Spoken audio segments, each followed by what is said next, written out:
Welcome to Detailed, an original podcast by RCAT. This is the show where we uncover lessons learned to help you navigate your next project. I'm Cherise Lakeside, Senior Spec Writer at RDH Building Science, and your host. Today, we are sharing a popular past episode in our video format.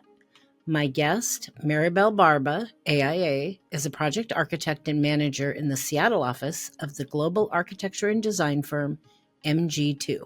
In her 10 years of industry experience, Maribel has focused on designing large format retail environments for brand name clients including Target, Kohl's, and Costco Wholesale. Her projects span the U.S. and Mexico. Born and raised in Puerto Rico, where I just happened to have recently visited and loved, Maribel earned both a Bachelor of Fine Arts and a Master of Architecture from the Savannah College of Art. Throughout her college career, she interned with the U.S. Army Corps of Engineers. In 2022, Autodesk named Maribel a 40 under 40 champion of construction.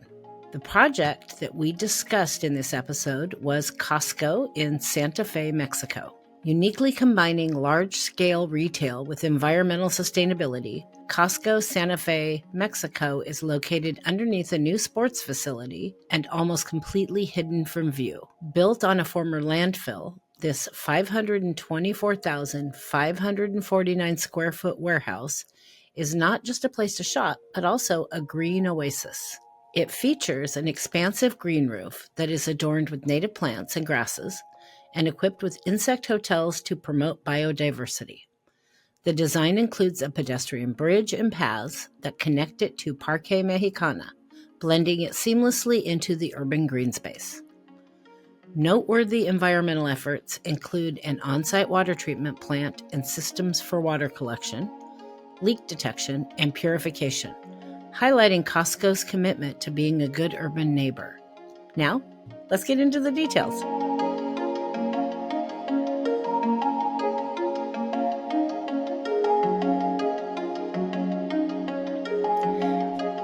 Maribel, welcome to Detailed. How are you today? I'm doing well. Thank you. Thank you so much for inviting me here. I'm very excited to talk about my project. I am really excited to talk to you because I've seen a lot in my career because I'm more than just a little bit older than you are. And this might be one of the craziest projects I've ever seen. When I saw this, I was so excited to get an opportunity to talk to you about this project and how it all came together because it's really unique. But I'm not going to tell my listeners about it because you're going to do that. But I always like to start off with an icebreaker and, warm you up a little bit before I start picking your brain. So tell me I just have a feeling this is going to be a great answer. Tell me one really interesting thing about you that's not at least directly related to the work that we do. Yeah. So, I love to travel. My whole life, I was very fortunate that my parents exposed me to a whole bunch of cities outside Puerto Rico. And so for me, traveling is not just putting a pin on the map. I'm always interested in the urban landscape of the city, how architecture can create a space where people can come together. 2 weeks ago, I was actually just in Argentina exploring, the different neighborhoods of Buenos Aires. And I was just fascinating all the different style of architectures this one city has, I loved it. The plazas where people come to gather. Of course, it was the World Cup game, so I got to really experience Argentina watching the World Cup game and winning and all that, the emotions, the joy, the city, the people coming together in the city. Even when they won the games, they will just shut down the street and people just come out and party and hang out. It was just a great experience just to be there and feel the culture. So that's one of the things I love to do, on my spare time. Well, you're talking to a kindred spirit because I love to travel. I was not in Argentina recently. I haven't been anywhere recently, but I was totally trolling the internet this morning looking at different places for somewhere I want to go. Highly recommend going. Yeah, well, now that you said that, I'm thinking, okay, maybe. It's warm right now, too. There's summer, so it's a great way to escape from the winter blues. Yeah, you're a total bad influence, just so you know. So let's talk about this building. Like I said before, this is really really unique building. So why don't you tell me the story of this building a little bit, the history, the goals, the aspirations behind this project, what the client was trying to achieve. So let's start there. Yeah, absolutely. So I want to start with talking a little bit about the history of Santa Fe, Mexico, because that kind of led to why we have this project today. So Santa Fe has gone through a huge transformation in the past decades. It used to be a quarry back in the 19th century, then it became a landfill site on the 60s, and now it's converted to this beautiful modern city surrounded by high-rises, shopping centers, and restaurants. Santa Fe is now considered the Wall Street of Mexico City. So the park site itself, our site, originally was a quarry. And after the quarry was exhausted, the large pit was then abandoned and unused for many, many years. And then eventually the landfill site was transformed into this beautiful park called Parque Mexicana. So fast forward today, Santa Fe is now a huge economy hub in Mexico and a very sought-after area. Costco has been wanting to build here for some time now. However, it was very difficult due to the lack of land that was available. So the opportunity came to Costco, I should say, when La Mexicana was looking for a retail partner. With this new partnership, Costco essentially became the extension of Parque La Mexicana. Now, if you don't know about Parque La Mexicana, I suggest Googling it because it's an extraordinary park, actually. It's one of my favorite parks in the world. The park is like a 70-acre urban green space centralized right in the middle of Santa Fe, which is a neighborhood in Mexico City. And the area homes over like 5,000 trees. It has 2 lakes. It has a skate park, an amphitheater, playgrounds, dog parks, bike paths, so many things, restaurants. Every time I go there, I always see so much activity in the park day and night. It's fantastic. MG2 at Costco, we were very excited to work here. The project is a partnership with the city, the Park Association, and our client, Costco. So Costco was not just excited to have this opportunity, but also to be able to provide to the community with all these amenities that we have above our roof. In MG2, we are very fortunate to have such a long relationship with Costco. So we work closely with Costco and the Park Association to ensure the aesthetics and functionality of the Costco-built environment into this existing landscape. It's incredible.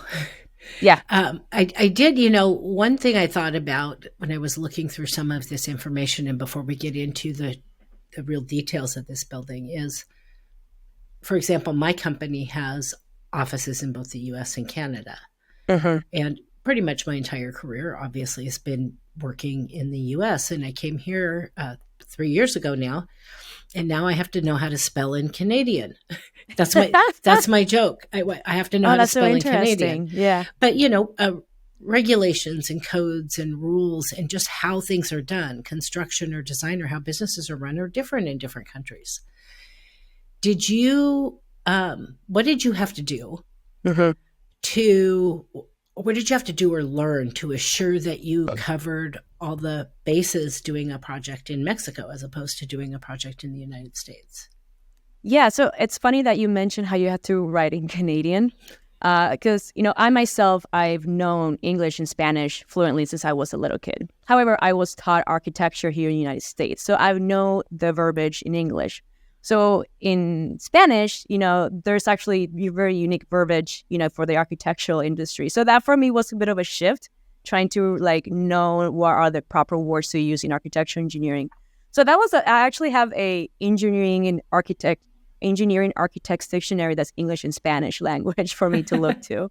So that was definitely a challenge I never thought will come up when I switch over to Mexico, but I thought that was interesting. In addition, though, in MG2, we actually have been building Costcos in Mexico since the 90s. So we already have quite a few people in our team who are very familiar and experienced with the building code in Mexico. I myself had to dive into the Mexico building code and learn it and understand it, differences between Mexico and the U.S. building code. We typically design for the most stringent. So in some cases, we follow the U.S. code just because it was stringent. And so that's kind of how we tackle the project. For permitting, it is definitely quite different. You actually have to go there and present the project to the city in order to get the approvals. It's no longer sending but it's not just sending PDFs out on emails, to the city and they review. You actually have to be there with physical copies. So they're definitely a little bit more hands-on as far as the permitting process over there. Interesting. That's funny. Well, I'm glad you're learning. One thing, it must be first rabbit hole of the day. It must be really beneficial to have other people in your firm, since you've been doing these Costco's in Mexico for a long time, that you can go to. Absolutely. Get advice like, okay, this is what I think we need to be doing, but confirm this. Help me out here. Because codes are huge. Oh yeah. And of course, the codes are in Spanish, which I read Spanish, but sometimes just trying to translate that to the rest of my team who doesn't know the language, right? That's just one thing too. And so be able to have that expertise next to me to make sure, okay, we're both on the same page. This is what we need to do on our drawings in order to comply. Well, you got it done, so you must be a good leader. Thank you. Total different language. Okay, team, we're going to get this done.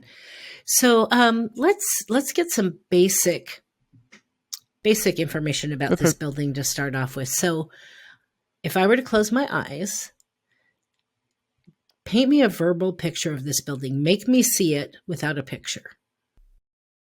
This project was made to be a park, not a commercial center. So this gave us the opportunity to look outside the box and push the envelope of what a commercial building looks in this environment. So starting from the bottom, we used the natural topography of the site to hide the building. So only one side of the building is actually fully exposed to the public, and the remaining three sides are strategically hidden from the view, blended into the natural landscape of the site. We build these montañitas, which are tall berms that are covered with native plants, trees, and grasses that surround the building. We also installed these green screens on the facade of the building that have native plants crawling from the bottom and also plants cascading from the top, in which over time it will grow and further obscure the building. So since this is meant to be a park, our intent here was for the building to be hidden and merge within a natural landscape. So when I was there actually last month, they had the flowers on the montañitas were all like blooming these gorgeous shades of pink and purple. It was amazing. Moving on into the building, our building is actually divided into three separate structures. So we have the Costco warehouse, which is a pre-engineered metal building. Next to it, we have a 3-level concrete parking garage. And then on the back of the warehouse, we have the Costco receiving area. So each of these structures were built separately, which means the roof is also divided into 3 separate sections. So when moving on to the roof, we have above the Costco warehouse, we have this enormous green roof that houses 10 varieties of succulent plants and 15 insect hotels. We created a pattern landscape on the roof, but the roof is just so massive that you won't even see it unless you see an aerial photo of the project, which I recommend checking out our photos. This is truly incredible, the pattern we created there. And from the air, you'll see like 12 little pathways within our green roof for maintenance. Now, this green roof is not open to the public because we use this roof to help support the natural habitat of Santa Fe. Next to the green roof, we have the parking structure, and above that is where we have our sports facility. Now, on this roof, we don't only have a soccer field, but we also have 2 basketball courts that convert into volleyball courts and a paddle court.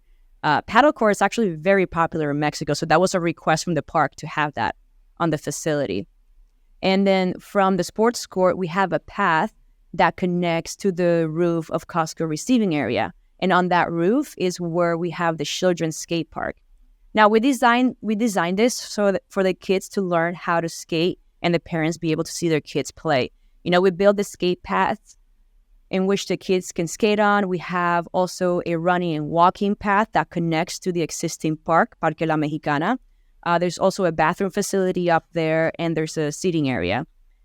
This part is actually the tallest point for the project, and you can, if you sit there, you can actually see a magnificent view of the 70-acre park with like modern high-rises on the background. So every time I come visit, I actually like to go here and like just admire the view because it's incredible. And to make all this happen, we work closely with the Park Association to make sure we met their needs and the needs of the community. So in order to design all these spaces. So this project is a great example how public and private spaces can work cohesively. The city was looking to transform this landfill site into this beautiful park. The Park Association designed it so all the commercial spaces located in the park contribute to the maintenance and upkeeping of the park. And Costco was part of that. So that was one of the goals, is to be a good neighbor for the city. It just, I remember the first time I looked at this picture, I've looked at it about 25 times now. Yeah. Zoomed in, it's like, wait, what's going on It's just there? so much going on. And as I tell the audience, recommend looking at the photos. There's just so much going on that roof, between the green roof, the sports facility, the skate park, just so many details involved in this project. It was very cool to definitely be part of that. The thing that really struck me was the very first time I looked at it. Mm-hmm. I opened it up and I'm like, okay, where's the building that we're talking about? Right. And then I realized, oh, that is the building. That is, it's yeah. just underneath all of, the soccer fields in this green space. And by the way, what is an insect hotel? Oh, insect hotel. So that was actually one of our sustainability features that we have for the park. And one of the sustainability features was one of them is a green roof, of course, but the green roof doesn't just provide a sustainable space for the warehouse. It also helps sustain the natural surroundings of Santa Fe. The insect hotels, those are divided into 3 types of hotels to host different types of insects and bees in Mexico. And so these hotels were coordinated with SEDEMA, which stands for Secretaría de Medio Ambiente, which translates in English, Environmental Agency of Mexico City. So we work with the environmental agency in order to create this habitat for these insect hotels, to provide to the community too. Well, and you have different ones for different insects. So this is a very diverse building as well. Yeah, even for the insects. Like I said, 3 different types of hotels, and we follow their requirement of what these hotels needed to be, and we work closely with our landscape architect to make this happen. I had never heard anybody use that term before, so I had to ask. Yeah, it was a very unique feature also of the project. So what were some of the design, I can look at this and come up with about 500 design challenges from just this one picture. If I had to pick, I'm a spec writer, if I had to pick one section out of all the different sections I have to write for a project that I probably like writing the least, it's any kind of vegetated roof section. And this is like the superhero of vegetated amenity space roofs. So, I can imagine how you're going to answer this, but what were some of the design challenges and most complex things that most excited you about this project? Tell me about that. Yeah. So I'll narrow it down from the 500 challenges that I encounter. But since you mentioned the green roof, of course, that was absolutely one of them. So the project consists of 3 different structures, right, that were determined by the use of the space. Starting with a Costco warehouse, it's a pre-engineered metal building. Our main concern here was the roof of the warehouse be able to support the load of the green roof. Since the green roof doesn't have access to the public, the loads were not as high. So we're actually able to put in this green roof with a metal building on this project, which was actually amazing. We used an extensive green roof system, which for those who don't know, extensive green roof is a lightweight vegetated green roof that only provides 3 to 6 inches of greenery or soil space above our roof. And so here we used native succulents for the landscaping of the roof. Moving on to the second structure, which would be the parking garage, which it stands right next to our warehouse. The parking garage is made out of concrete. We had 2 challenges to solve for this space. One is finding a structure that can support the loads of a large crowd watching the soccer game above. And another one was we were restricted on how high we can build per the building codes. So we ended up utilizing post-tension concrete structure to build a 3-level parking garage. This was very efficient design that utilizes less concrete than most common concrete structures, while still taking a large load from the sports park. The thickness of the floors were a little over like 5 inches, which is quite thin compared to other concrete systems. For our third structure is the children's skate park. Underneath the children's skate park is the receiving area, Costco's receiving area. Now, this is where large semi-trucks go to unload merchandises for the warehouse. So as you can imagine, the space needed to be large enough, square footage-wise, for the trucks to maneuver, as well as height. Need to be very tall space. So the challenge here was column placement for the trucks to avoid hitting them. So we had to incorporate this 90-foot-long beam in one section of the roof to give the semi-trucks enough room to maneuver within the space. Now, to hold the weight of the children's skate park, we were actually able to do the design with metal steel columns and conventional concrete metal decking. I'm curious. I'm looking at this, and there's a large part of this facility that's below grade. Did you have to do anything special with like air return and lighting and looking at it from the picture I'm looking at, it feels like it could get very closed off. Right. So how do you get fresh air in and out of there? Yeah, so we actually solved that problem by incorporating the green screens that we designed. So over half of the building is actually all green screens, not walls. And what we did is we strategically designed the montañitas to be offset of the building, so that way we can provide that natural lighting and ventilation within the space. Because as you said, the receiving area, for example, you get off-gassing from the trucks constantly, right? So that was a big concern of ours. So part of it is concrete wall, but the other half of the wall is actually all green screen, so it's open, so that way we won't have that problem. I say only the bottom level of the parking garage is the only level that does not have natural lighting or ventilation, so we did have to solve that with MEP solutions. But the rest of the building, we were able to solve it with green screens. People aren't hanging out a whole lot in parking garages, so that was probably not, as important. It wasn't that big of a problem there. Yeah. What was the most difficult to detail on this building? I would imagine, I work now for an building enclosure consultant. And so, the waterproofing and how tight your roof system is and making sure nothing leaks. And you've got all kinds of things going on here that if not done properly could be a recipe for trouble. So what was the hardest things to make with your transitions and everything to detail to make it really to work and be a good tight building in the process?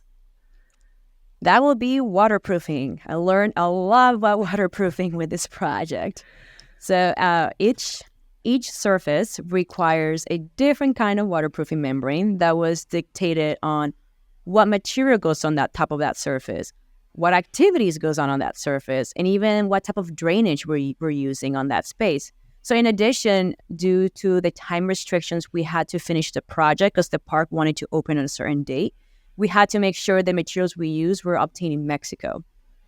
So, Mexico, I don't know if you know, but Mexico City has a rainy season. And when it rains, it pours. It's insane how much water it comes down every time it rains. And it'll be like every single day in a row. And I've been there during the rainy season. It'll be pouring and even flooding. So this is something that we had to consider into our design. So there's different parts of this waterproof. So I'm going to start with the green roof. Okay. Yeah. I'm curious because now you're jumping into the world I now work in. So I want to hear this. Oh, yeah. I'm going to go down to the specifics. So with the green roof, it was critical to find a product that will not leak into the warehouse and can also be used with vegetation on top. So we ended up using a Sika loose laid sheet waterproofing system. Okay. This system is designed to protect structures from the effects of water infiltration, leading to structural deterioration. So this system included insulation below the waterproofing membrane, making it ideal for green roof installation over the steel deck. Next, on the sports court, that was another whirlwind of waterproofing systems. Here, our concern was finding a waterproofing system that can handle standing water and constant foot traffic. So we did our research on what products to use, and we discovered that we needed to divide the roof into 4 sections. So 4 different types of waterproofing systems were used here. And that was dependent on, we had to use a different one for the soccer field, the walkways, the basketball courts, and the perimeter landscape. So starting with, I'm going to divide it into the 4 sections of the sports court. Okay. So starting in with the soccer field, due to the high amount of rainfall in Mexico City, and our concern was standing water on the field. And so we went with PermaGuard 3. So PermaGuard 3 is a cold fluid apply system, fully reinforced, made of modified polyurethane. It's a monolithic and seamless application, which was key for us because the soccer field is not a flat surface. The ridge of the roof was strategically placed in the middle of the soccer field, and then it's sloped each side. So a fluid applied material works best to create a seamless application through this very large surface and up the curves at the perimeter of the soccer field too. Okay, cool. Yeah. The pedestrian walkways, we went with a traffic coating system, AutoGuard, which is a urethane-based pedestrian traffic coating that can be applied over concrete. And also provided a very seamless, durable, skid-resistant membrane and prevented moisture intrusion that led to premature deterioration. So that was great since the walkways is something that can be constantly exposed to the outside environments like sun and rain and all of that. And constant foot exactly, and constant foot traffic, right? Definitely. For basketball and the paddle tennis courts, we were concerned with the wear and tear. So we went with AutoGuard FC on this one. It's a fast cure, low odor urethane system with a tough and durable top coat.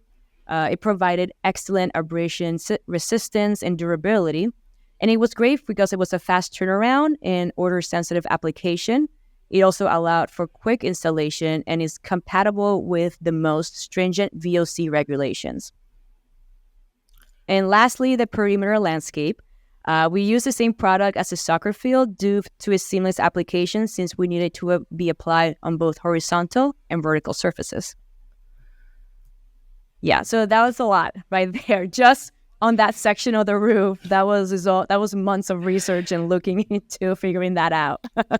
Just from that little bit and looking at this, all I can do right here is be so grateful I did not have to write the specs for that. That I would love to see your spec sections on that work because they have to be just insane. They have to be insane. You know, we're very fortunate here at MG2. We do have a specs team who have been here for a very long time. Also worked in Mexico, which is great. But yeah, for this type of research, I work very closely with my spec team and the manufacturer of all these products to make sure we found the right application, make sure we met with our deadlines, and it worked with what we were proposing. So that was fun, even just being part of that, because I'm more of a designer, so I don't really get to dive in much into specs because our specs team will do that for us. But in here, I was very involved in that and really diving into the little nitty details and all that stuff that our specs team typically do when finding products. Well, you just said a couple things that are really near and dear to my heart. Number one, diving into things with your spec team. I think everybody should be working and communicating a lot more with their spec writers because everybody learns from that process. But the other thing that you said was that you worked really closely with your product reps and your manufacturers to make sure you're getting the right thing in the right places. And I don't know how many times I do a lot of teaching. And one of the classes I teach is how to improve the relationship between the design professional and the manufacturer, manufacturer's rep. And I don't know how many times I've said you could save yourself so much stress and so much time if you just call your rep and have them come in and work through it with you. That hour will save you tens, 20s, hundreds of hours later just to sit and work it all out. And we could be doing a lot better job of that. So I love, you're my hero today. Just I so can definitely attest to that. That, like you said, talking to the rep was, because they're here to help us, right? And so they were instrumental in just finding the right product for us and working with us and finding a solution for this project. So definitely a lot of respect for the specs for my specs team, because it's not an easy job. It's a lot. So Well, it is, and it's our great. manufacturers rep. I think they get a raw deal a lot of the Yeah, time. People are like, oh, they just want to sell me stuff. They are so valuable to our process. they are. Oh, If we absolutely. embrace that and treat them like equal members of the team, because they really are. Mhm. I know they make my life easier all the time. So hats off to the product reps. Talk to me. Okay, we've talked quite a bit about the roof so far, but talk to me about some of the unique products, interior or exterior, that you used in this building to achieve the vision you were trying to achieve for this building. Yeah. I mean, of course, I just mentioned a whole bunch for the Right. waterproofing. But another one is on the green roof, we went with Santa Fe green roof system. Mm-hmm. And again, there were also a rep who were involved with us also on this project, and then with the metal building supplier. And they helped us find their extensive green roof system, which again, it was designed it was very lightweight, and our building was able to hold it with no problem. So that was one unique product. In addition, we also did a lot of costume work ourselves on this project. One was that 90 foot long beam. It's like 90 foot long and 12 feet tall steel beam that we have to costume made for this project. In addition, we also designed the green screens of the building. Each green screen is almost unique to make it fit with the footprint of the building. That roof, the green roof, is huge. Yes. You cannot afford to mess that up. No. That is especially huge roof. where that's where the money is, right below it. The Costco merchandise is right below. So. Exactly. Well, and it is a lot of weight on a roof system, and that's a metal building. I'm in awe of that right now, and that you managed to pull all of that off. So sustainability, again, looking at all this green going on, I know that there has to be sustainability features on this project to just help all of that live. Yes. Tell me about some of the sustainability goals for this project and what you did. So Costco takes sustainability very seriously, and they're always constantly looking to improve their buildings. You know, their warehouses have a water monitor system to detect leaks. You know, most of their buildings, I should say, is steel structure and metal envelope that is 95% recycled content. Their insulation is 61% recycled content. And those are just some of the examples that are standard practices here at MG2 for our client. However, in Santa Fe, we definitely pushed it further. Mexico City has a huge water shortage problem that we needed to address. In addition, Mexico City itself, it has very strong environmental laws too. Some of the challenges that we encountered were to retain existing trees in the perimeter during construction, and we also have to add additional planting onto the site to be good environmental stewards for the city. We also added a wastewater treatment plant on the site that treats gray water to be used for urinals and toilets. Our stormwater system is collected and taken back to the park so the park can use it for their park water features like the lakes and fountains. And then I mentioned the green roof already with the insect hotels and all that, providing all that plants in the hotels that goes on top of that. But those are just some of the examples, at least for the water feature. Those are the examples that we did in order to not depend so much on the city's water and be able to run our project independently. Well, it's nice to hear that Costco is that concerned about sustainability as well, because obviously they are a monster-sized company. Yeah, and right. Every time I get a package from a company we will not name, I got 3 or 4 this morning, some little tiny thing in a very big box with a bunch of packing materials. It makes me cringe a little bit, at the waste. And funny little side comment, I worked at Costco. Oh, yeah? When I was, how old was I? 19. Yeah. And I did a 1 year, I guess you could call it a wild hair adventure, and lived in Alaska for 1 year as a nanny. And I worked at Costco for 2 days and decided the nanny gig was a better gig. But thinking back, like for Costco's policy of, when you get your stuff, they ask you, do you want a box? They don't hand out all these bags. And they've Exactly. been doing that since, that was a lot of years ago that I was 19. Right, since the 90s. Yeah, absolutely. So I love to hear that, a company that large is putting their money where their mouth is and trying to maintain that everywhere. And it's better for them, and it's better for the cities they're in, and it's better for the environment. So hats off to them.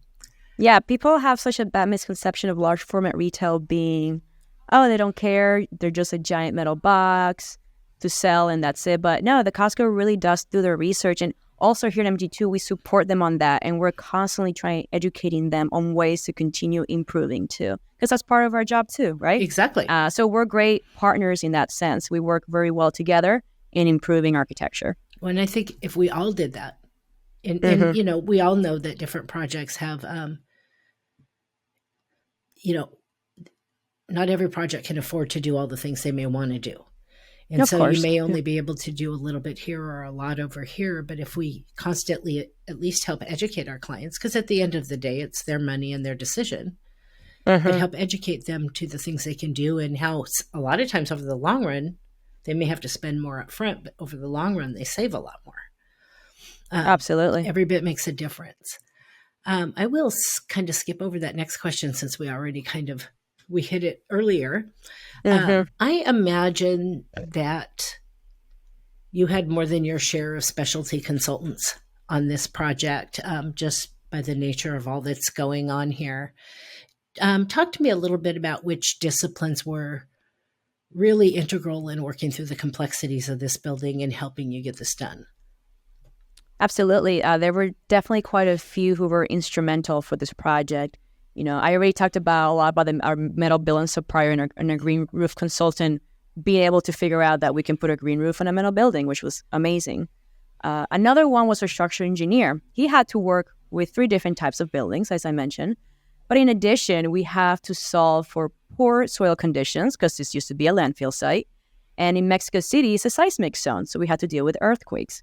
And so, on an earthquake, a concrete building and a metal building moves very differently, right? So a metal building it's not as rigid as concrete, tends to shake a lot more. And so per code, we needed to have a seismic gap between each building type. However, we still needed to have people be able to move between buildings, right, during the use. So we had to use different types of seismic joints throughout the project that would not only allow people to walk from one building to the other, but also it was attached to one building system. It was able to move during an earthquake without damaging the other building system. Civil and landscape was another 2 consultants that were instrumental for this. Civil with the design of the montañitas around the building and hiding the building while still be able to design for the drainage and bringing that natural light and ventilation that you asked about earlier.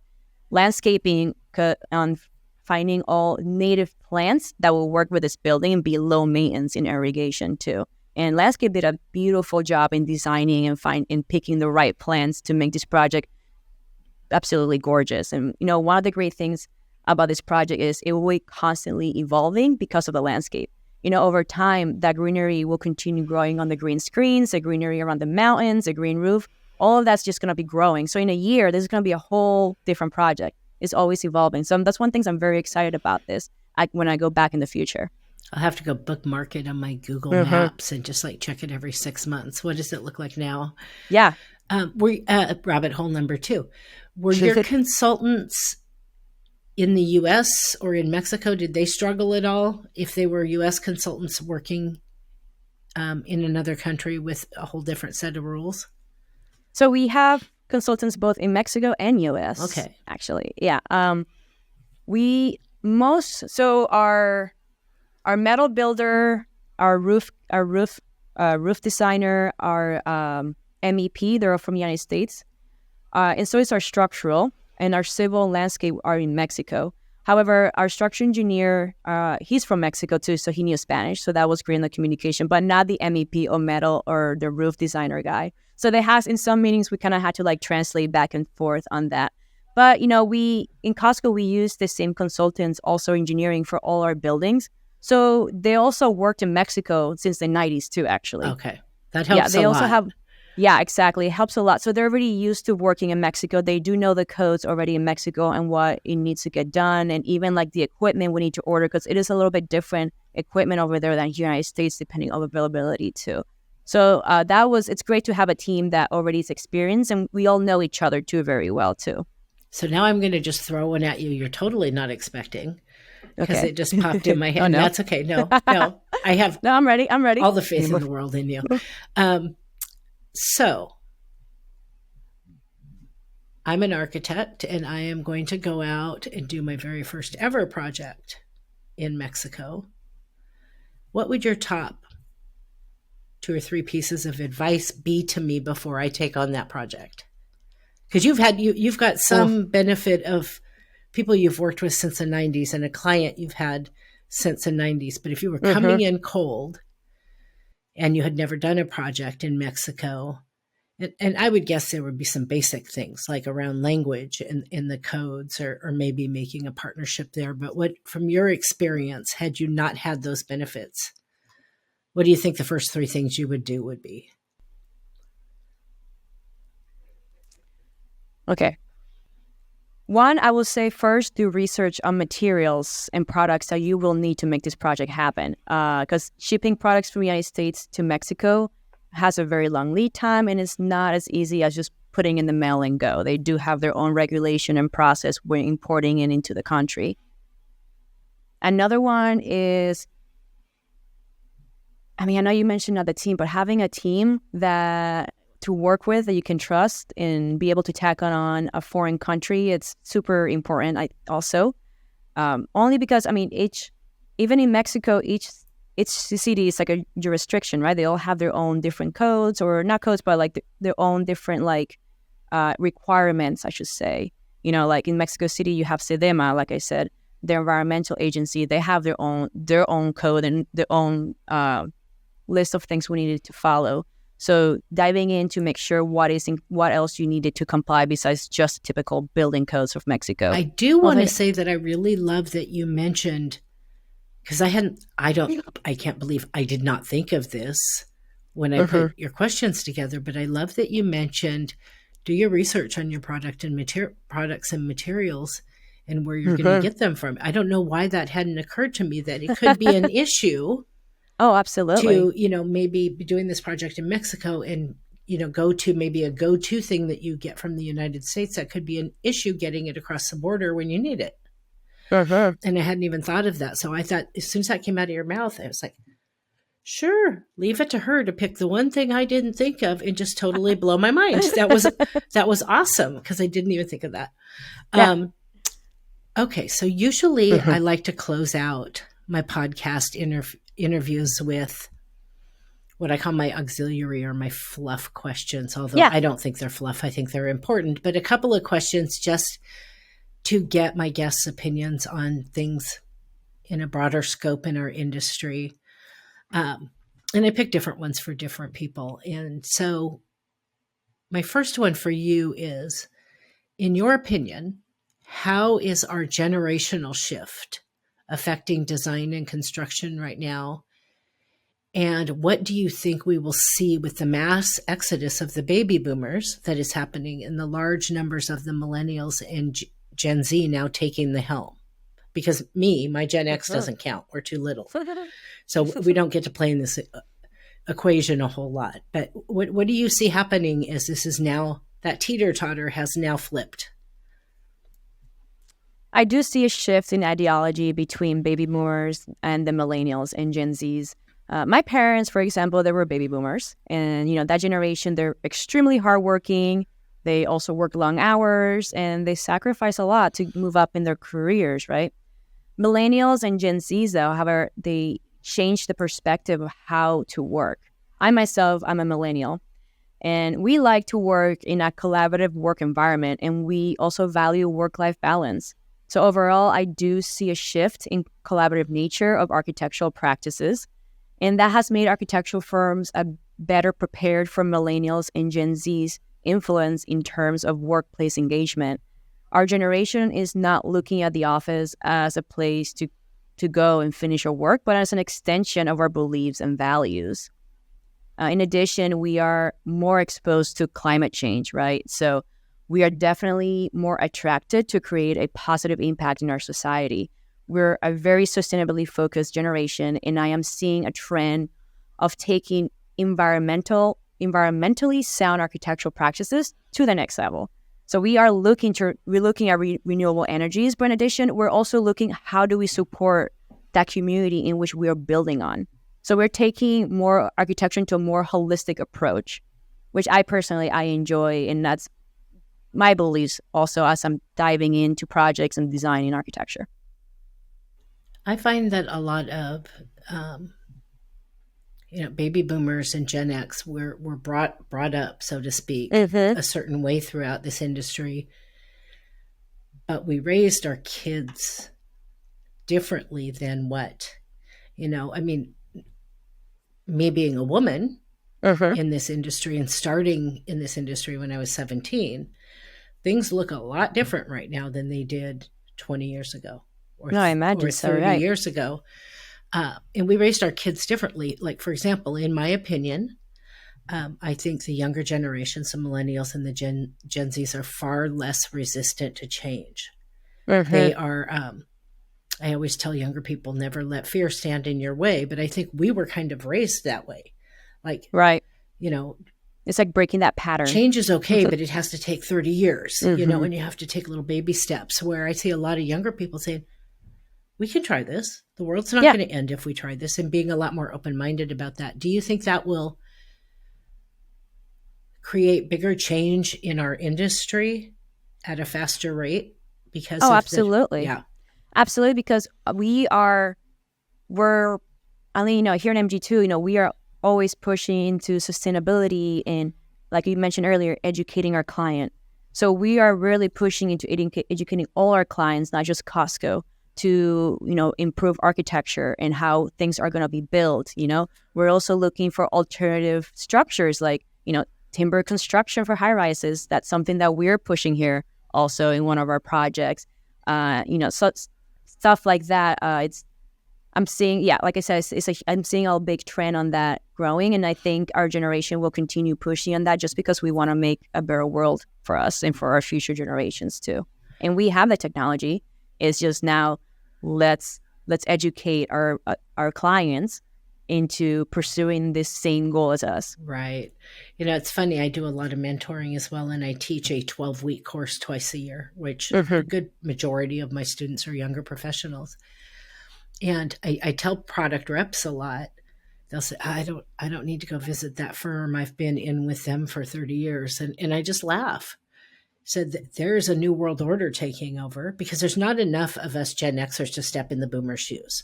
Not by a long shot. There's probably maybe one of us to every 10 that are leaving in our industry, which means 8 or 9 of you are stepping up 10 to 15 years earlier into these roles of responsibility than our industry would have ever let you before. And I tell the product reps all the time, or they'll come into the office and say, can you get all your senior people in the room? I'm doing a lunch and learn. Can you get all the senior people in the room? And I'm like, well, yeah, if you want all the people in the room that aren't the ones choosing your products. But I've been trying to send the message to a lot of the manufacturers that I work with or know that you can no longer be comfortable that you have anything locked down. You have to be out there helping educate these younger people who are having to step up so early. So that they understand how your products work. Because you know what? If they can't get you in there and you're not available and you're not embracing the younger generation as, an equal player in the game, they're going to go somewhere else. Oh, absolutely. Yeah. So thank you. You just backed that up for me. So our final question, and my favorite one of the day, I actually have guests now telling me, I prepared for your final world domination question, Cherise. So, and when I say this, I don't mean taking over the world. I've had to explain that to a couple of people. But for you, for your personal world, what is your personal world domination statement? Meaning, either personally or professionally, what mark do you as an individual want to leave on the world? So ever since I was a little kid, I actually always wanted to be an architect. That was never a questionable thing for me growing up. And, growing up in high school and throughout college, I studied all these great architectural figures of our history, all these modern architects nowadays. And I'm just like, wow, these like amazing buildings. And back then, I was so determined that by making a big impact, I need to create this grandiose building, right? I need to be this star architect. And that's what I always thought when I was younger. But now that I grown up and more in my professional career, I realized that is not really the case anymore. And I've realized that through the different projects I worked here at MG2. I was in Santa Fe last month, and I first saw, families using the skate park. There was actually a soccer tournament going on the roof too, which is amazing. And I got a chance to talk to the locals, and people were so excited to have this facility right in the middle of the city. Like for them, it was awesome. It was a great way for them to get their kids out. They themselves go out and just enjoy it. And so now I see that what is important is not creating a building, but creating a space where the community can come together. And that's what Santa Fe was. And that for me, that was the eye opener for me. I'm like, oh my God, this is it. Like I'm standing here and I'm looking at it and I'm experiencing it all around me.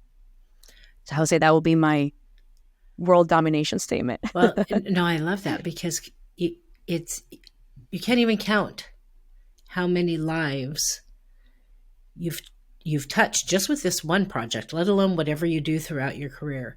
How many lives you've touched in it's immeasurable on how that may have affected a family or how that may have changed a path for a child. Yeah, right. All kinds of things. So, no, I totally get it. Maribel, this has been an absolute delight. Thank you so much. That really means a lot to me too. It was so much fun talking to you, Cherise. It was an amazing experience. Very excited to be part of it. Looking forward to work with you again sometime in the future. Oh, I'll be coming looking for you. So don't even think you're escaping. And don't hide because I know how to troll people on the internet. Please do reach out. Yes, please do.